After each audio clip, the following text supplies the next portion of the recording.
Okay, electronic circuit basics. This is actually a misnomer. It's an overview. Electronics, including the microcontrollers and a bit of the programming. Okay, so let's go on to the next slide. Okay, so why learn electronics? Okay, I put N programming because programming will go in more detail the next following week. For K to 12 students, basically allows the students to understand the technologies that's been used, the real-world technology, be familiar with it, how it operates. Okay, helps them to develop critical thinking, problem-solving skills, work on challenging problems, apply problems, and of course, is a very hands-on kind of activity. It sort of fosters creativity, innovation. They can pose some problems, they design solutions to it. Then they can test it out. There's a lot of hands-on learning when you work with the electronics programming. They try different kinds of write different programs, different circuit components, change values. Okay, of course, there's a lot of theory behind it. But especially these days with these simulators, you can do a lot of trial and error substitution. You get it right, and along the way, learn the circuit theory behind it. Prepares them for a future STEM career, which is very important. Builds the foundational skills in technology, which they can apply in future career, as well as working as a team, solving problems, and problem-based learning, applying it to real-world problems. Okay, so basically, we are looking at the K to 12 age group, which means that uh, there's no one size-fit-all solution for everybody. So next slide, please. Okay, so some of the things that you have to consider if when you're implementing the electronics, it has to be age appropriate because when students are very young, let's say the early childhood and elementary, and things like the going too deep in circuit theory, the sensors, the programming, coding may not be that suitable. So it's more of an exploration, play kind of thing. When you implement these things, some of the electronics, there are certain safety protocols involved in it, especially as the students go older, they start building, assembling their own circuits, working with the soldering iron. When they start connecting the wiring together, then short circuits and stuff like that comes in. Of course, the materials that they're using has to be age appropriate as well. Okay, so I actually split up into the four different groups, early childhood, elementary, would be about age 3. I actually consider as 5, kindergarten. But I suppose 3 is still possible all the way through to about maybe 7, and then the 8 elementary from 9 to 11. Then we've got the uh, middle school, which is 12 to 14, and then the high school and adult education. So some suggestions are things like when you've got early childhood, elementary, simple batteries, coin cells, maybe your AA batteries, work with simple circuits, lights, buzzers. Okay, use the conductive foils, copper foil or conductive inks, paper circuits and stuff like that. With the upper elementary students, then you can start doing a bit of circuit theory, series barrel circuits, building simple, assembling simple circuits, some wiring, bring in some of the sensors, maybe motors, fan, propeller, and things like that.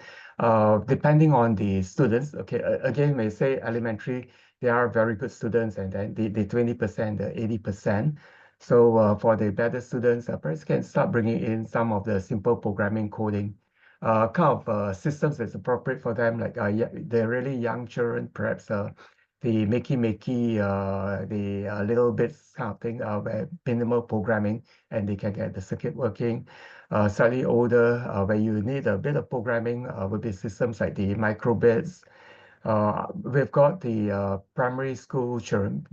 Okay, in Singapore, it's the British system.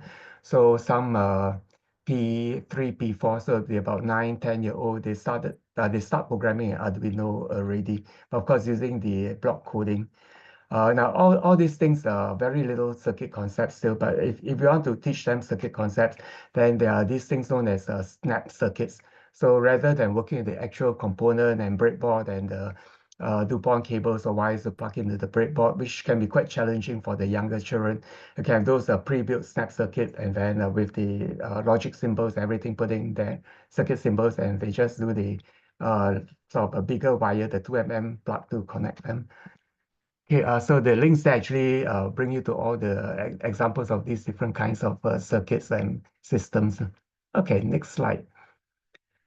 Okay, as you go to higher, things like the older kids at the middle school, the high school, then you can do more complex circuits, components, can start to teach more of the circuit theory, capacitors, transistors, even we talk about analog and digital components, the amplifiers and stuff like that.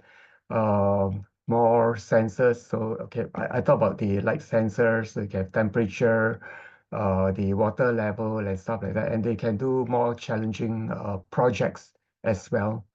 Okay, maybe with sustainability team and other stuff. Okay, when it comes to the coding concept, again, for the slightly younger, they could do the scripted again block coding, the either Scratch or Blockly based type, or they can even go into the text-based coding, the scripting type. Like the Arduino, for example, Arduino is a C-like language. We have actually started teaching the Python, MicroPython, for the embedded, also for these students.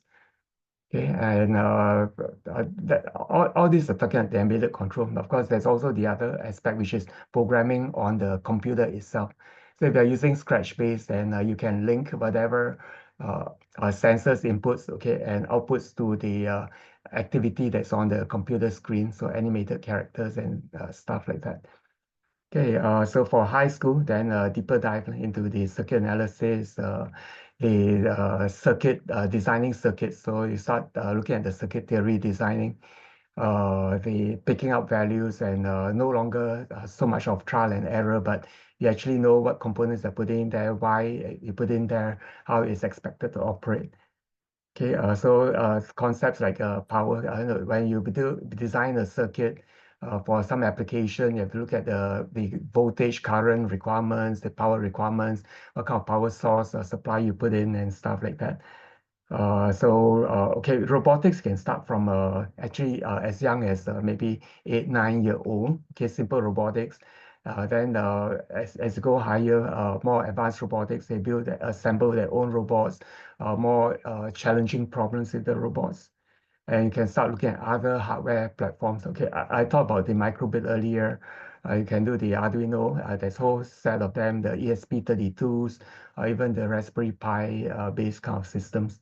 And of course, I talk about the Internet of Things, or IoT. Okay, one of the things that's most very useful for the students, especially when they want to test out circuits, is to work with simulators. There are a number of popular simulators. Tinkercad Circuits is one. They allow you to simulate the circuits, basic circuits, discrete components, as well as microcontrollers. For the Tinkercad circuit, you can simulate the Arduino, Uno, the microbit. There's also a chip level, the AT Tiny 85 that you can do, and they've got other discrete components in there. So if you go into the Tinkercad circuit link, find that you can simulate all kinds of resistors, capacitors, a whole range of sensors, transistors, power MOSFETs, the 555 timers, and a whole lot of different circuits. So I put up a couple of simulations down there. So one, this is actually a tutorial from the Tinkercad itself, teaching Ohm's law. So it's put in as tutorial where the student goes through uh, the screens and then start modifying the circuit. So you start off with a battery, 9-volt battery driving an LED, for instance. So here, when they start the simulation, the LED will blow. Simply because LEDs, there's actually a maximum current limit they can take. So once it exceeds that, it will blow. So in order to limit the current to the LED, you put in a resistor. Then you can teach Ohm's law, and then what value of resistance you put in order to limit the current to a level below the max limit for the LED. Okay, so that's one example, and the link dash brings you to the example. So Stephen, another example we're running a is little not bit just low on LED. time. Don't forget they can go back and access these slides. Yeah. So Yeah, so you can actually go in there and then build uh, automatic control. Okay, here I put an example of an auto night light. So in this case, there's a light dependent resistor, LDR, and that is wired as a voltage divider circuit, then driving a NPN transistor, then a transistor. So basically, when you switch on the power to the circuit, okay, the resistance across the LDR is very, very low if the light intensity is high. So because of that, the voltage at the base of the transistor is not enough to turn on the transistor. So the transistor here acts as a switch. So LED, the circuit is off, the light bulb is off. Then as the light gets dimmer, okay, so that's the top right diagram picture. So as the light intensity high, okay, the transistor switch is off. Then as bottom left picture, as the light intensity falls, then the resistance across the LDR will will increase. So once it increases, this means that the voltage drop across uh, the light dependent resistor will increase. So that in turn turns on the transistor. So current starts to flow and your light bulb turns on. So that's basically how most of those very simple night light works. They can do model speed control and stuff like that. So here, there are a couple of demos on embedded board. One is on the microbit, the other is a Arduino Uno. So both are working examples. So if you click on the link, it will bring you to the circuit and you can tinker on it. So one of it is just driving the two RGB LED strips with the NeoPixel. Okay, and then with the microbit, and the other is a Arduino wired to a PIR, passive infrared detector. That's a motion sensor driving NeoPixel LED. So basically for the we call it this Arduino circuit. Normally, it will just light up the NeoPixel ring in a sequence, just play around with the light sequence. And then if it detects motion, then it will flash angry red as a kind of burglar alarm. Right, so there's a lot of things that can do down there with simulators. And if you go higher up, there are even the spice simulators, which gives you a very accurate spice models. Okay, so you've got things like the oscilloscopes in these simulators as well. So all the measuring instruments. Okay, so that's the Tinkercad. Now, of course, you go to the younger children, you can play with things like the paper circuits. Okay, so using the conductive ink, okay, you draw. There are actually conductive ink pens that you can buy. Then you just draw the circuit and then you put in the components, your coin batteries, LEDs, and then wire it up and you touch the four together, make a contact, and then the LED will light up. You can make things like let's say pop up the greeting cards with that light up when you open the card or something like that. So instead of the conductive ink, you can use the copper foil. These are basically copper foil tapes. Then besides just manually cutting the tapes, you can put it onto a vinyl cutter and then cut out full circuits with it as well. Okay, and then put it in with the rest of the components. In this case here, lighting LED with the that's mounted on the copper foil with a button battery. Yeah. Okay. So that's last one is Makey Makey here. So Makey Makey is pre-programmed. It's actually the original Makey Makey is based on a 80 these are ML chip, like the 80 mega 32U4, I believe. So it is pre-programmed with the firmware, so it can work as a HID, the human interface device, sort of a keyboard. So it can read the resistance. There's a set of 12 A to D converters in there. It reads the voltage level, so that way allows you to measure the resistance and take action based on that. So I'm working as used as a keyboard to play piano and a lot of other things.